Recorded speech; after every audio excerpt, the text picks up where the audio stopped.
Cara-cara untuk istiqamah. Pertama, apa itu istiqamah? Istiqamah itu dari kata qamah ditambah ista. Qamah itu asalnya tegak, lurus, sempurna. Kalau ditambah ista, kata ista dalam bahasa Arab menunjuk pada usaha atau keinginan untuk mewujudkan sesuatu. Bisa berarti permintaan atau usaha untuk mewujudkan sesuatu. Misal, kalau wujudnya permintaan, antum pernah dengar kalimat istighfar? Istighfar itu dari kata ghafara, artinya ampunan, al-ghufru. Ditambah ista jadi istaghfara, minta ampunan. Sifatnya disebut dengan istighfar. Maka ista di sini fungsinya untuk memohon, meminta. Ada yang sifatnya usaha. Usaha untuk mewujudkan sesuatu. Misal, ta'ah, ketaatan. Ta'atun, bentuknya bisa ibadah. Haji bagian dari taat. Salat bagian dari taat. Ketika ditambah istata'a, sifatnya disebut istita'ah, maka istita'ah adalah ikhtiar usaha untuk mewujudkan ketaatan kepada Allah. Kalau dikaitkan dengan haji, artinya usaha agar bisa mewujudkan haji yang diharapkan. Ikhtiar agar bisa berhaji, singkatnya demikian. Maka disebut dengan istita'ah. Ketika Allah misalnya sampaikan man istata'a ilaihi sabila, haji itu disebutkan istata'a. Ingat, terjemahan yang paling tepat bukan diterjemahkan dengan mampu, tapi berusaha untuk mampu. Kalau diterjemahkan dengan mampu berarti terbatas pada kalangan tertentu. Tapi kalau berusaha untuk mampu, artinya setiap kita punya peluang untuk mewujudkannya. Tergantung mau usaha atau tidak, itu poinnya. Was, hati-hati dalam menerjemahkan sesuatu ya. Kadang-kadang setiap huruf bahkan harakat itu bisa memberikan makna tersendiri. Ya, antum simpulkan, saya belum istita'ah, kenapa? Belum ada harta. Betapa banyak orang kaya yang belum bisa berhaji. Dan tidak sedikit orang-orang yang dipandang tidak mampu dengan hartanya, justru dia berangkat dalam haji. Itu luar biasa. Jadi ketika antum mau mewujudkan haji atau ibadah dengan baik, tambahkan ista, iringi dengan ikhtiar untuk mewujudkannya. Seorang gadis cilik namanya Naura pernah menulis surat kepada kami. Ya, dan saya menangis membaca itu dalam kamar hotel. Dan saya mendoakan kepada Allah supaya diwujudkan cita-citanya. Ustaz Adi, saya Naura, kelas 4 SD, baru hafal 4 juz ya Ustaz Adi. Mohon doakan saya agar bisa menjadi penghafal Quran. Saya ingin jadi hafid, ingin memberikan mahkota di kepala orang tua saya. Mohon doakan Ustaz Adi, semoga saya sekeluarga bisa umrah bersama Ustaz, haji ke Baitullah. Masya Allah. Saya diam, saya menangis. Dan saya bermohon kepada Allah agar menerima bagian dari doa dinda itu. Anak kecil polos menulis dengan guratan tangannya. Tum tahu apa yang terjadi? Dia cuma menuliskan kalimat, tapi kalimatnya sampai menggetarkan arsy. Saya baru tahu kemudian sehari sebelum ini, sebelum hari ini, hari Rabu kemarin. Kalau doanya sudah dijawab oleh Allah jauh sebelumnya. Dari mana doanya? Dialihkan lewat yang lain supaya ada sinergi dalam kebaikan. Syekh Ali Jabir yang pertama merespon itu. Awalnya saya ingin berangkatkan kemudian di bulan November, tapi Allah menginginkan lebih cepat dia berangkat. Kami akan berangkat umrah bulan November, tapi Allah menginginkan dia lebih cepat berangkat karena tangisannya, karena doanya, karena harapannya. Melalui Syekh Ali Jabir, Masya Allah, semoga Allah rahmati beliau, berikan kebaikan. Ya, kemudian diberikan dengan sekeluarganya umrah dari tulisan tangan anaknya yang diberangkatkan, dianya, adiknya, bapaknya, ibunya. Bayangkan bagaimana anak ini berusaha dalam kebaikan. Dan biasanya ibu bapak kalau anak sudah soleh, orang tuanya dapat. Orang tuanya akan dapat. Musa, Masya Allah, saya doakan kebaikan untuk adinda Musa. Hafal Quran 30 juz. Ketika dia hafal Quran, orang tuanya ikut diangkat. Anaknya berangkat haji, bapaknya ikut haji. Anaknya berangkat ke Jeddah, bapaknya ikut ke Jeddah. Semua orang tuanya. Dan yang dicari biasanya orang tuanya. Silahkan cek. Bukan berapa hartanya, bukan macam-macamnya. Ketika ada anak orang baik, antum akan tanyakan siapa orang tuanya. Silahkan cek. Makanya dalam ilmu hadis, ketika ada hadis diriwayatkan oleh seorang anak, maka nama anak akan dihilangkan, tapi dilekatkan pada bapaknya. Abdullah bin Abbas, nama aslinya Abdullah, bapaknya Abbas. Ketika ada hadis riwayat Abdullah bin Abbas, kalimat Abdullahnya dibuang. Disingkat jadi Ibnu Abbas, anaknya Abbas. Ingin menunjukkan karena Abdullah jadi baik karena peran bapaknya. Abdullah bin Umar, anaknya Umar, disebut Ibnu Umar. Silakan. Abdullah bin Amr bin As, dihilangkan Abdullahnya disingkat Ibnu Amr bin As. Kenapa? Ingin menunjukkan bahwa ada peran orang tua di dalamnya. Jadi kalau antum ingin anaknya soleh, orang tuanya soleh duluan. Soleh duluan. Dalam bentuk sikap ya, bukan bentuk nama. Ustaz, nama saya soleh, istri saya solihah. Kenapa anak saya belum begitu? Antum belum diwujudkan dalam bentuk ikhtiar. Itu masalahnya. Jelas ya? Di teman-teman, ayo masukkan nilainya ke situ, hadirkan ke situ, ikhtiar kita, dan insya Allah ada kebaikan di dalamnya. Yang paling menarik sekarang istiqamah. Istiqamah dari kata qamah. Qamah itu tegak, lurus, sempurna. Kalau semua ibadah diawali dengan kata qamah, itu artinya ibadah itu ditunaikan dengan sempurna. Turunannya aqama yuqimu iqamah. Iqamatun selalu disingkat dengan qamah, yang nyingkat orang Indonesia. Semua kalimat salat dibuka dengan kata iqamah yang menunjuk pada ibadah. Alladzina yuqimunas shalah wa aqimus shalah, aqimis shalah. Rata-rata dibuka dengan demikian. Lihat baik-baik. Kalau antum ingin menunaikan ibadah dengan sempurna, kan tidak langsung sempurna seketika. Apakah ketika anda tahajud, misalnya malam ini bangun jam 3, tahajud jam 3 lewat 20, karena 20 menit siap-siap. Apakah mohon maaf, malam selanjutnya akan bangun di jam yang sama? Belum tentu.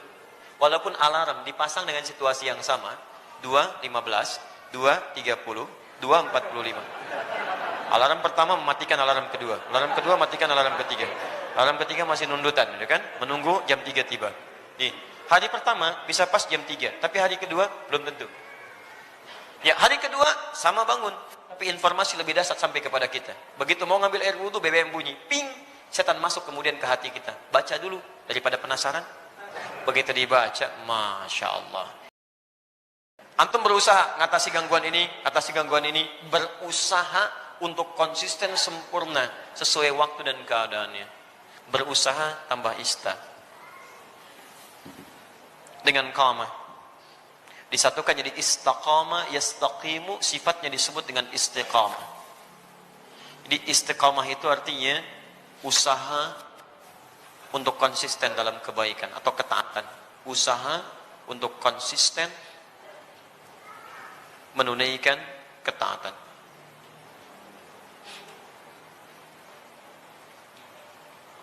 Istiqamah tahajud, istiqamah puasa, istiqamah baca Al-Quran, istiqamah berdoa dalam kebaikan. Sekarang pertanyaannya, bagaimana cara saya bisa istiqamah? Itu pertanyaan terbesarnya. Satu, istiqamah dimulai dengan ilmu, pengetahuan dulu. Kalau antum kerjakan sesuatu tanpa pengetahuan, maka tidak akan ada motivasi bagi kita untuk menguatkan hal yang ingin kita kerjakan.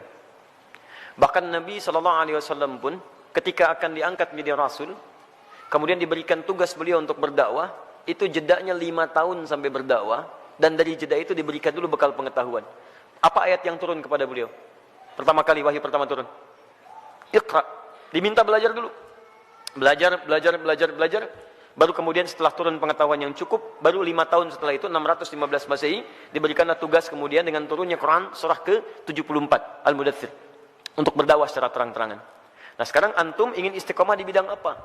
Misal antum pilih dulu, saya ingin istiqomah satu-satu lah, gak usah semuanya. Misal, saya mau istiqomah dalam sholat dulu. Maka sebelum antum tunaikan ibadahnya, antum keluarkan dulu hadis-hadis, ayat-ayat dari Al-Quran, hadis dari Nabi, petunjuk sholat yang benar. Kalau antum tidak keluarkan ini, nanti antum akan istiqomah pada yang salah. Karena boleh jadi antum sholat dengan cara yang keliru. Salah takbirnya, kemudian salah rukunya, salah sujudnya, maka turunkan kemudian pengetahuannya untuk memudahkan kita dalam menunaikannya. Satu. Yang kedua, keluarkan kemudian motivasi-motivasi positifnya. Ya, keutamaannya. Keutamaan itu untuk selalu memotivasi kita kala kita sedang menurun, ya, dalam mengerjakan amal soleh yang dimaksudkan. Misal, itu boleh dituliskan. Saya ingin tunaikan tahajud, ingin istiqamah. Antum keluarkan keutamaan tahajud, tuliskan. Ada 4 keutamaan tahajud dalam Al-Quran. Quran surah 17 ayat 79 sampai dengan 81. Paling kiri sebelah atas. 1, mengangkat karir di tempat terbaik. Asa ayyab'atsaka rabbuka maqaman mahmuda. 2, mendapat bimbingan Allah saat menjalani aktivitas. Wa qur rabbi adkhilni mudkhala sidqin. 3, mendapat bimbingan Allah keluar dari kesulitan. Wa akhrijni mukhrajas sidqin. 4, mendapat perlindungan dari Allah ketika diganggu oleh orang lain, langsung tanpa perantara. Waj'alni min ladunka sultanan nasira.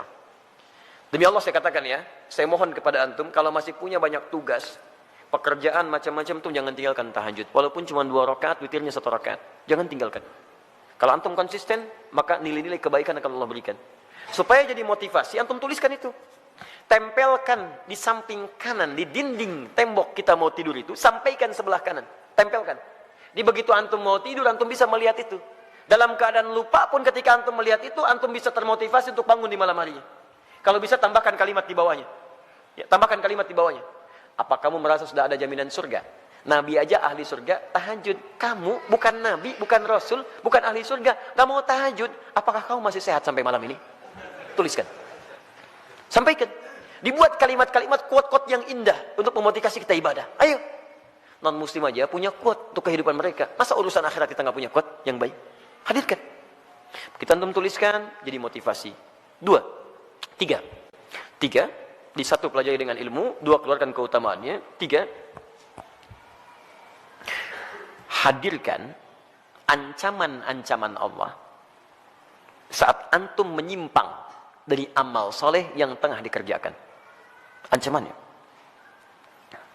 Misal, tadi ingin meningkatkan sholat, dimulai dengan sholat fardu. Terus tiba-tiba terfikir untuk mengabaikan sholat. Karena ada proyek, terus tunda-tunda sholat, kan? Karena ada proyek tertentu, sampai Jumatan ditinggalkan, untuk mengumpulkan dunia. Maka antum boleh keluarkan ancaman Allah pada yang seperti itu, supaya tetap memacu kita supaya bisa istiqamah. Misal, turunkan Quran surah Al-Humazah. Ya, wailul likulli humazatin lumazah. Celaka bagi para pengumpat. Itu terjemahan mushaf. Tapi kalau kita terjemahkan dengan terjemah yang menggunakan nilai bahasa, ya ada balaghah, ada nahwu, ada sharaf ya. Setiap yang ada taknya menunjuk pada perempuan. Ya, kalau kita hadirkan sekarang, celakalah bagi para sosialita yang tukang gosip. Ya, perempuan-perempuan yang senang bergosip. Alladzi jama'a mala wa addada. Ini agak unik. Biasanya kalau tak pasangannya dengan allati, tapi ini menggunakan alladzi. Alladzi menunjuk pada laki-laki bukan perempuan. Istrinya suka gosip, laki-lakinya suaminya suka mengumpulkan harta. Di suami sibuk dalam bekerja, istrinya sibuk menggunakan harta suami untuk kumpul-kumpul cuman gosip dan sebagainya. Lihat, alladzi jama'a mala wa addada. Yang suaminya sibuk dalam bekerja cuma ngitung-ngitung hasil aja. Keuntungan sekian, ini sekian, ini sekian. Mama, ini yang kita dapatkan begini-begini. Ya Pak, besok Mama pakai untuk pertemuannya Pak, arisan. Hidupnya cuma begitu. Berangkat, ngobrolin orang begini macam-macam. Jadi habis di situ aja. Suaminya berangkat gelap, pulang gelap, berangkat lagi macam-macam. Enggak ada kenikmatan dalam kehidupannya. Lihat, yahsabu anna malahu akhlada. Dia kira harta itu bisa membuat kekal di dalam kebahagiaannya. Perhatikan, sampai sholat ditinggalkan. Jumatan diabaikan. Karena ada orang yang berusaha meninggalkan, menukar akhirat itu untuk dunia yang semata. Ya, Quran surah ke-62, ayat ke-11, paling kiri sebelah atas. Wa idza ra'au tijaratan aw lahwan infaddu ilaiha fatarakuka qa'imah. Qul ma 'indallahi khairum minallahi wa minat tijarah. Ada sementara orang yang ketika engkau berkhutbah Muhammad tiba-tiba maaf, dia meninggalkan engkau sendirian berkhutbah, dia kejar kemudian kafilah-kafilah dagang itu. Ayat ini turun, ini sebagai pelajaran karena dulu di awal masa Islam, awal Jumatan, Nabi sedang khutbah, tiba-tiba muncul kafilah dagang. Diskon besar, 90%, 90% lewat tuh, samping masjid. Mereka yang masih lama iman meninggalkan Nabi berkhutbah, mengejar barang dagangan itu. Lihat, selalu rumusnya begini. Kalau tidak disebutkan di Quran siapa orangnya, kapan kejadiannya, artinya kejadian itu akan berlaku umum di masa-masa selanjutnya. Dengan situasi yang berbeda. Masya Allah, antum bisnis nih, keuntungannya 10 miliar teman-teman sekalian. Tapi tanda tangannya dilakukan pas saat sholat Jumat. Pilih mana antum? Ngejar proyek 10 miliar, atau antum Jumatan dulu baru kemudian kejar proyek itu? Pilih mana? Pas tanda tangannya waktu Jumat. Yang kalau dalam ikhtiar manusia, maaf, ikut Jumat dulu lewat proyek ini. Ambil proyeknya, tertinggal Jumatnya. Pilih mana? Ikut Jumat atau ambil proyek? Dan tidak ada pilihan yang ketiga, ikut Jumat dapat 10 miliar. Nggak ada. Gak usah maksa antum, di sini saya tegas. Waktu kita terbatas. Ini yang tidak mudah. Maka bagi yang seperti ini, ada muncul ancaman Allah di dalamnya. Lihat ancamannya positif. Qul ma indallahi khairum minallahi wa minat tijarah. Katakan Muhammad pada orang-orang yang masih senang dengan yang seperti itu, menukar akhirat dengan dunianya, atau hanya senda gurau aja, canda dia dengan yang seperti itu. Cuman canda aja. Allah sudah siapkan ganti yang terbaik untuk dia. Apa alasan paling logisnya? Wallahu khairur razikin. Saya yang tentukan rezekinya. Ayo kamu ikut ke sana, saya buat kecelakaan di jalan. Ayo kamu dapatkan itu, maut sudah menanti kamu sekarang. Jumat tidak dapat, harta nggak diperoleh. Mau apa kamu? Kalau dia mau datang dulu, saya ganti dengan yang lebih baik. Dia dapatkan proyeknya, dia dapatkan ketenangannya.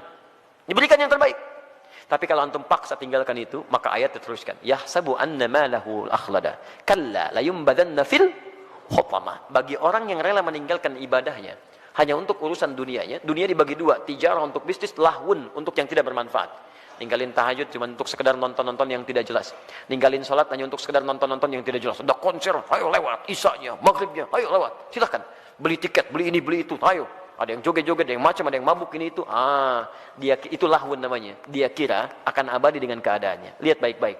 Saya siapkan neraka spesial, namanya Hutamah. Wa ma adraka mal Hutamah? Tahukah engkau apa tipikal neraka spesial Hutamah itu? Narullahil muqadah. Neraka itu spesial karena akan dibuat membakar dari ujung sampai dengan kedalamannya. Lihat. Allati tattali'u 'alal afidah, sampai dengan ke otak yang paling dalam. Innaha 'alaihim mu'sadah. Kalau dia enggak berubah, dia neraka itu mengintai menunggu. Kamu cepat pulang ya, saya tunggu. Cepat pulang, saya tunggu. Fi amadim mumaddadah, dan dia tidak dibiarkan tapi terikat secara singkat. Orang yang hidupnya mau meninggalkan ibadah hanya untuk urusan dunia, maka di nerakanya nanti, di neraka gambaran singkatnya, itu akan diikat begini. Bukan dilepas. Karena nanti ada orang di neraka yang biasa itu dilepaskan. Begitu haus dia ngambil air, airnya dari timah, ambil. Mau makan, makannya dari duri. La yusminu wa la yughni min ju'. Ayo ambil dan sebagainya. Tapi yang ini enggak punya kesempatan, diikat begini. Cara membakarnya, kalau yang lain apinya langsung, kalau ini tidak. Dari ujung kaki seperti dilas. Sampai dalamnya matang. Dan ini tidak akan pernah naik kalau belum matang. Awas, matang dulu. Begitu sudah matang naik, yang ini sembuh, ini matang dulu. Sampai ke ujung akal yang paling dalam, al-afidah. Afidah itu jamak dari fuad. Yang menentukan, yang merancang kegiatan kita. Seakan-akan Allah katakan begini, ini isi otak kamu ini apa sih? Yang lain masih mikir sholat, baca Al-Quran, macam-macam. Otak kamu ini lagi. Maksiat lagi. Sampai meninggalkan ibadah. Saya bakar sampai ke otak yang paling dalamnya. Supaya nampak isi otak kamu ini apa. Terus, dan diikat. Kalau mau coba silakan. Tapi disampaikan supaya kita tidak masuk ke dalamnya. Makanya antum keluarkan, tuliskan ancamannya. Begitu sudah seperti itu, maka berusaha untuk mewujudkannya. Bismillah, antum berdoa kepada Allah. Yang terakhir berdoa. Minta supaya dikuatkan oleh Allah Subhanahu wa taala. Ya, minta supaya dikuatkan oleh Allah Subhanahu wa taala. Makanya nanti ada doa-doa. Ya, ada doa-doa untuk bisa dikuatkan dalam keimanan. Allahumma tsabbit qulubana ala dinik. Ya Allah, kuatkan hati kami ya Allah dalam tuntunan agamamu. Rabbana la tuzigh qulubana ba'da idh hadaitana. Ya, wa hab lana min ladunka rahmah innaka antal wahhab. Ya Allah, jangan geser keadaan hati saya setelah saya kuat berada di jalan-Mu ya Allah. Anugerahkan saya keturunan terbaik untuk menjaga iman kami ya Rabb. Jadi belajar ilmunya, belajar ketentuannya, hadirkan motivasinya, jauhi kemudian ancamannya. Setelah itu berdoa kepada Allah untuk dijaga. Dengan itu famastaqamu, disebutlah orang ini istiqamah. Tatanazzalu alaihimul malaikah, maka diturunkan oleh malaikat untuk menjaga sifat istiqamahnya. Nanti ada bisikan dari malaikat. Ada bisikan masuk lewat sifat takwa. Di orang istiqamah itu kalau ikhtiar tadi 4 ditempuh dengan baik, maka malaikat turun untuk menjaga dia. Tatanazzalu alaihimul malaikah, dijaga oleh malaikat. Apa penjagaannya? Bisa penjagaan terus kepada ibadah dan dijaga dari maksiat. Yang kedua dijaga supaya tidak bersedih dalam kehidupannya. Allah khaufun alaihim walahum yahzanun. Dijaga supaya tidak sedih, artinya dia tenang. Dan dijaga supaya tidak gelisah, artinya dia senang dalam kehidupannya. Maka kalau malaikat sudah turun, Masya Allah, antum bisa rasakan sendiri. Dulu ketinggalan sholat fardu terlambat, biasa-biasa. Sekarang ketinggalan tahajud menyesal antum. Ya Allah. Hebatnya, begitu ada pikiran maksiat, langsung diluruskan oleh Allah. Itu nggak baik buat saya. Tinggalkan. Itu nggak bagus. Tinggalkan. Nah, jadi demikian caranya bagi teman kita yang di Jember. Semoga Allah bisa berikan kebaikan-kebaikan untuk kita semua dan bisa menghadirkan sifat istiqamah dalam kehidupan kita.